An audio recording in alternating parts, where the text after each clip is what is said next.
The movie opens by delving into a centuries-old conflict between the Knights Templar and the Brotherhood of Assassins. The Templars have been relentlessly searching for a mystical artifact known as the Apple of Eden, believed to possess the power to control free will. Standing in their way is the Brotherhood of Assassins, a group dedicated to stopping the Templars' plans and preserving humanity's freedom. In 1492 Spain, we witness a significant moment as Aguilar de Nerja is initiated into the Brotherhood of Assassins. This ceremony marks his lifelong commitment to combat the Knights Templar. In a ritual demonstrating his dedication, Aguilar undergoes the painful tradition of having his ring finger severed. He is then equipped with assassin trial, symbolizing his new role, by his fellow assassin, Maria. Embracing his mission, Aguilar solemnly recites the Assassin's Creed. We work in the dark to serve the light. We are assassins. Fast forward to the 20th century, where we meet a young Callum Lynch. In a daring but unsuccessful attempt, Callum tries to make a significant jump with his bike. After his failed attempt, he returns home, calling out for his mother. To his horror, he finds her lifeless body. In a shocking and confusing scene, Callum sees his father, Joseph, dressed in assassin garb, holding the blade responsible for his mother's death. Joseph cryptically tells Callum that his bloodline is not ordinary, just as modern-day Templars arrive to capture him. In a state of terror and confusion, Callum heeds his father's urgent instruction to flee. In the present day, the adult Callum finds himself in solitary confinement, awaiting execution for a murder conviction. A priest visits to offer spiritual solace and read scriptures, but Callum appears indifferent, resigned to his fate. He is then taken to the execution chamber, where he expresses a final defiant sentiment: "I'll see my father in hell." As the lethal injection begins to take effect, Callum experiences a vivid flashback of his life. Unexpectedly, instead of succumbing to the poison, he awakens in a stark, all-white room, greeted by the intense gaze of the same woman he saw before losing consciousness.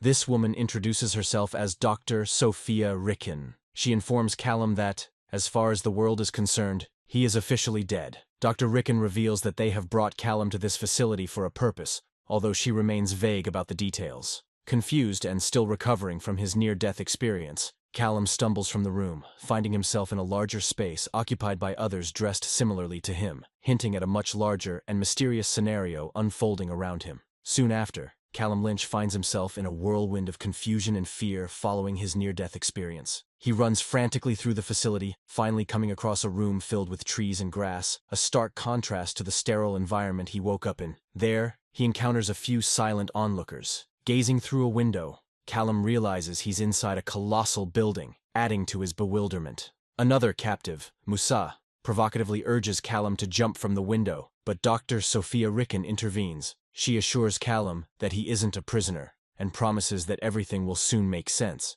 Sophia explains that they are in the Abstergo Foundation building, a company on a mission to bring about world peace. As Callum approaches her to learn more, he is suddenly knocked unconscious by the head of security, under the watchful eye of Sophia's father, Alan Ricken, who observes everything remotely. Callum is then brought to a device called the animus, a massive mechanical arm mounted on the ceiling. Here, he is equipped with an assassin's blade and strapped into the animus, which is attached to his waist. In a painful procedure, a needle is injected into his brain. Sophia explains to Callum that he's about to experience the memories of his ancestor, Aguilar de Nerja, who lived over 500 years ago. The animus lifts Callum into the air, and as large mirrors create an immersive illusion, he slips into a trance-like state. Suddenly, Callum finds himself in the body of Aguilar, standing on a cliff with fellow assassins. Their mission: to rescue Sultan Muhammad's son, Prince Ahmed, from the Templars. The Templars, led by Ojeda, have located the boy hiding in a barn.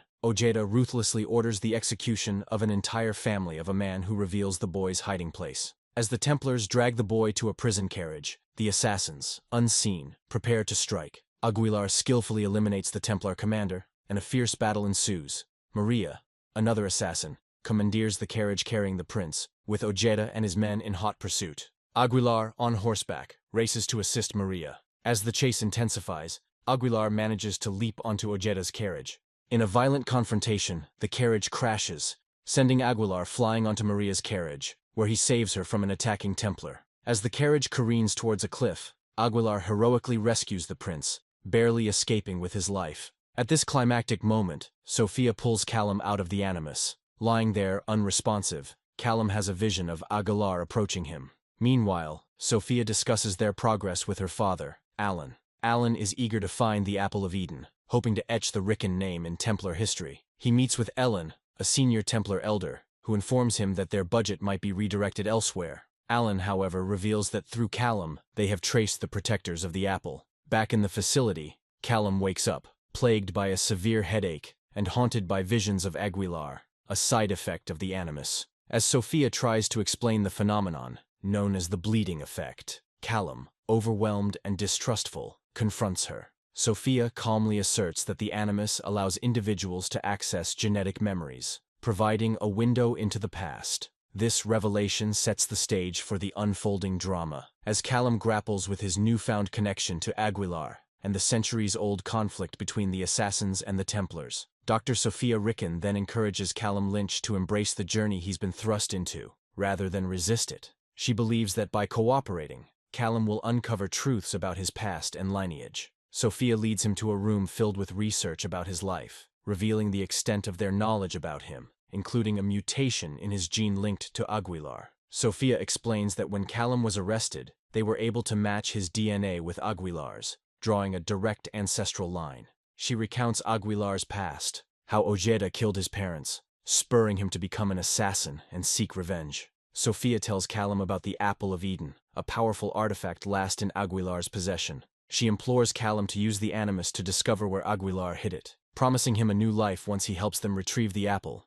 She leads Callum to the dining hall, where other patients, like him, watch him intently. In the hall, Musa, a descendant of a Haitian assassin, approaches Callum. He echoes Sophia's words about Aguilar's role in protecting the apple, and cautions Callum to make wise decisions. Despite thinking Musa is delusional, Callum is haunted by another vision of Aguilar. Meanwhile, Alan Rickon, Sophia's father, insists that Callum be put back into the animus immediately, threatening to replace Sophia if she fails to comply. Alone in his room, Callum is visited by an apparition of Aguilar, leading to a shadowy fight that reveals Callum's latent assassin skills. When attendants try to restrain him, Callum fights them off before being dragged back to the animus. As the animus activates, the other assassins plan to intervene, fearing Callum might betray their cause. In the animus, Callum becomes Aguilar again, finding himself in a dungeon with Maria and their leader, Benedicto, awaiting execution. They are dragged out before a large crowd, tied to a post, and doused in gasoline. Ojeda menacingly tells Aguilar he will watch Benedicto burn first.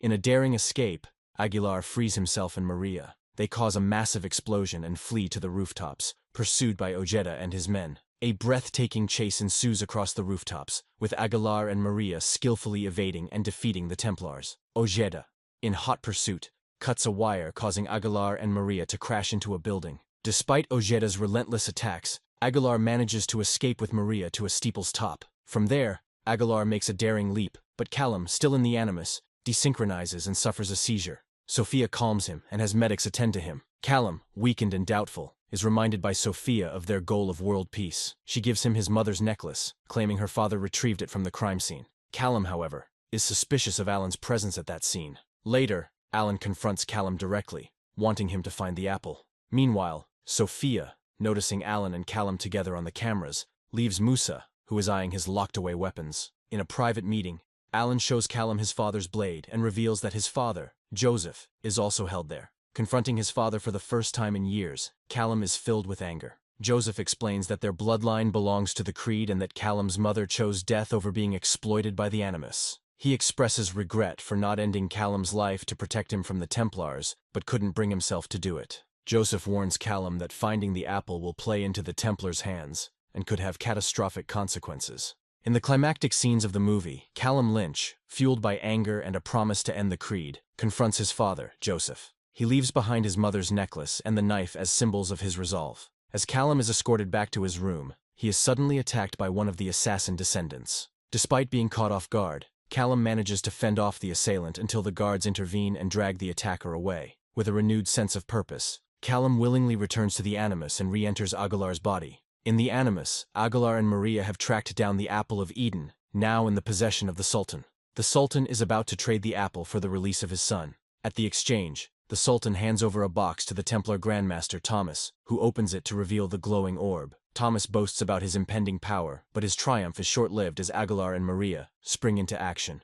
battling the soldiers. In the midst of the chaos, Aguilar confronts Thomas, holding him at knife point. At the same time, Ojeda captures Maria. In a selfless act for the creed, Maria sacrifices herself, leaving Aguilar fueled by rage. He fiercely battles Ojeda, but Ojeda's strength initially overwhelms him. As Ojeda moves in for the kill, Aguilar uses Maria's hidden blade to impale him, avenging his parents' deaths with a series of brutal strikes. Aguilar then escapes, fighting his way out of the tunnel. He finds himself cornered by soldiers on a bridge. Thomas calls for his surrender, but Aguilar defiantly leaps off the bridge into the water below, causing the animus to break. Back in the facility, Sophia and the scientists watch in anticipation, only to discover Aguilar entrusting the apple to Christopher Columbus, charging him to keep it safe until his death. Meanwhile, the other assassins in the facility sense a shift. They engage in a fierce battle with the guards, determined to reach Callum. In a mental landscape within the animus, Callum is surrounded by Aguilar and other assassins, including a vision of his mother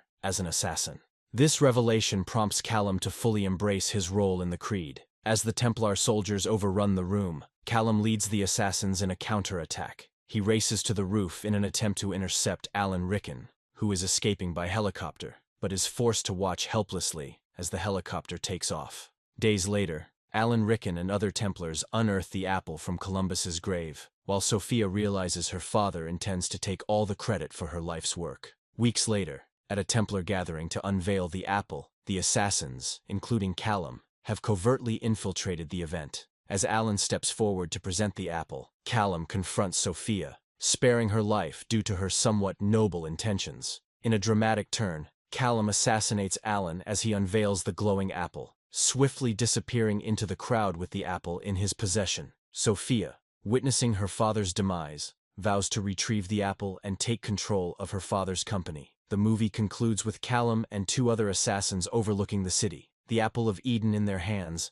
signaling a new chapter in the ongoing battle between the assassins and the Templars.